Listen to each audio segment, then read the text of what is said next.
Hi, welcome to the garden today. And today we're going to be kind of talking a little bit about nitrogen, a little bit about the fertilizer, when you need to apply it. Now, I'm actually going to apply some, I applied some nitrogen. Now, I used fertilizer, it's a triple 16. Put it in this size cup and scattered it down a roughly 50 foot, 45 to 50 foot long strip. They're not looking great. It might be the heat. But I was going to put them a little bit of fertilizer just to kick them off, keep them going. I use triple 16 because I don't know if it's nitrogen or I know they're probably going to need nitrogen, but they also may need potash also, so that gives you both of those. Probably okay with phosphorus. I'm not worried about it. When I did my soils test, I was high on phosphorus. It's probably still kind of high. But, you know, this row here looks a little better than the other row, but I am getting some yellow leaves on it. They're not really big leaves, so I don't have too much nitrogen on it. So kind of the question is, do you need to apply nitrogen whenever you have a garden, vegetable garden? Yes. So many people will try to start a garden and you're going to have to apply some nitrogen. Now, for all the organic people get upset with me, that nitrogen can be organic, through your compost or through, if you're putting on a mulch every year, that's going to put some nitrogen in your soil. But just taking your soil like this, plowing it up, you may get a year or two of decent growth, but you're going to deplete your nitrogen over time. And you got to somehow put it in. Now, some people will use, they'll use some of the nitrogen-fixing legumes and add nitrogen that way, and that's okay.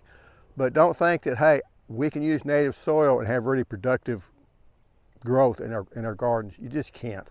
Now, synthetic fertilizers, they're easy. They do give you the essential nutrients. They don't help with water retention. They don't help with soil tilth and a lot of other stuff. But it's a quick fix. It's not like steroids. I know I was at a reptile show, and one of the people was showing how to grow food for iguanas, and when I sat through the deal, there's only about 20 people there in kind of a little corner of the room, and the lady kept saying, you know, said, I don't want to grow anything that they used, you know, that they put stuff like steroids in the soil to grow the plants. I want stuff that grows naturally. I don't want these big oversized plants. And I'm sitting there thinking, yeah, but what you're calling steroids is, you know, first off, plants don't take up steroids. And I don't think she was saying that it was steroids, but she's saying stuff that really amps up the growth. But really a better analogy would have been protein. You know, nitrogen's kind of like protein in your soil, and the fact that for us to be able to grow, you know, big and strong and put on muscle, you have to have protein. You take all the steroids you want, if you're not got the protein, you're not going to put on muscle. Same thing with plants. If they don't have nitrogen, they're not going to grow. Now, they may also need something else, but nitrogen, they're almost always depleted because nitrogen is a gas. It's always trying to get up into our atmosphere. Our atmosphere is about 80% nitrogen, so we're always having to put nitrogen back in the soil, usually, because the rainfall is going to leach it out, it's going to run off, it's going to go back in the air, you know, volatilize, go up in the air, all kinds of stuff. It's just not going to stay.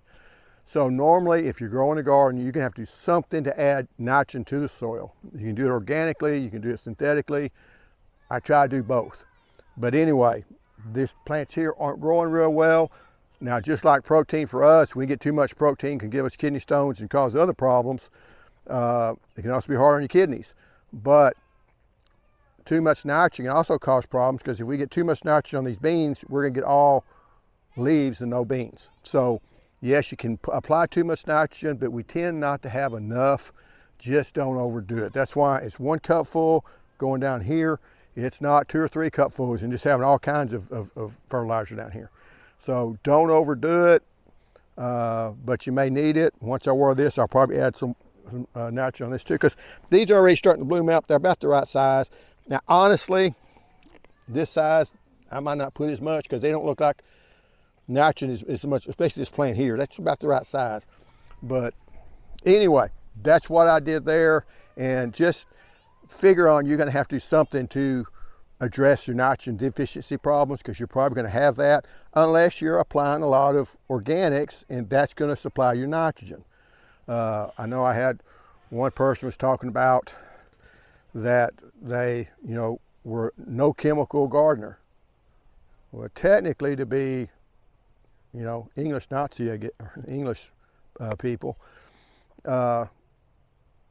if you go, the only non-chemical gardener there is when people think about it, because everything around us is chemicals. If you put water on your garden, that's chemical. I know what they're talking about. They're not trying to put pesticides and things of that nature, but fertilizer, there's nothing wrong with fertilizing as long as you're using stuff that does not have any other chemicals in it, such as weed killer. You can use it. We've used it for many decades.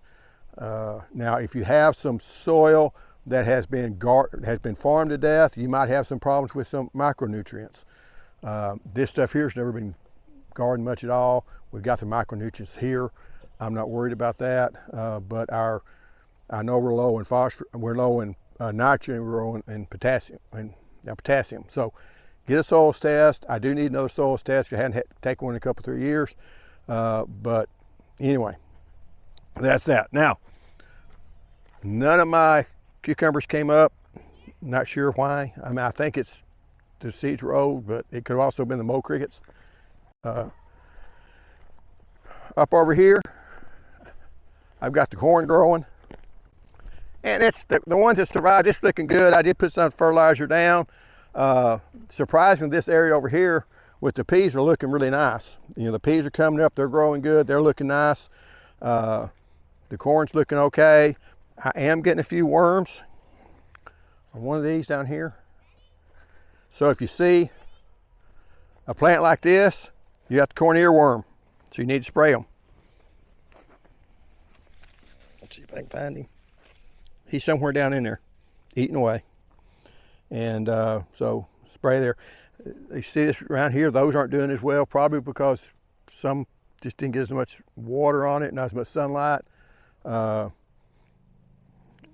Maybe lower nutrients, don't know.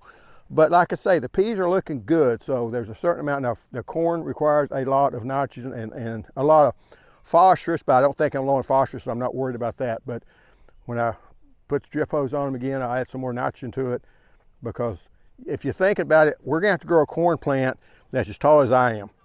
And then you also gotta grow the corn too. So that's just a lot of matter, plant material that you're gonna have to grow to make corn. It just takes a lot of nutrients. So it's not these here, they'll grow up about this tall, but on your peas, but they're not near as much mass as you got on your corn. And peas will fix nitrogen. They don't really help the year that they're growing that much. I did get in here and hoe my weeds out. That's why my wheel hose out. The weeds are getting pretty bad. And so that's what they look like.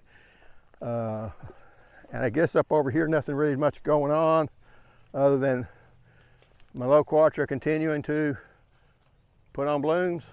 Haven't actually bloomed out yet, but that's the bulbs, the buds growing there, the flower buds. So if we don't get a hard winter, I'll have plenty of loquats. And I did mow this down. I did use a wheel hoe to knock these down also. So that's kind of all. I am going to be applying, because I know I'm low in pH, so I will be applying some lime to these two areas and trying to get the pH back in balance. I've been working on that for a couple of years. And that's one reason I also need to take another soils test. I probably will wait till next year to do that. But anyway, that's the in-ground garden. Not a whole lot going on. Just kind of waiting for stuff to start producing, and just waiting for the broccoli. When it starts coming on, I'll be planting the broccoli back over the other spot. Anyway, thanks for watching. I'll see you next time. Bye-bye.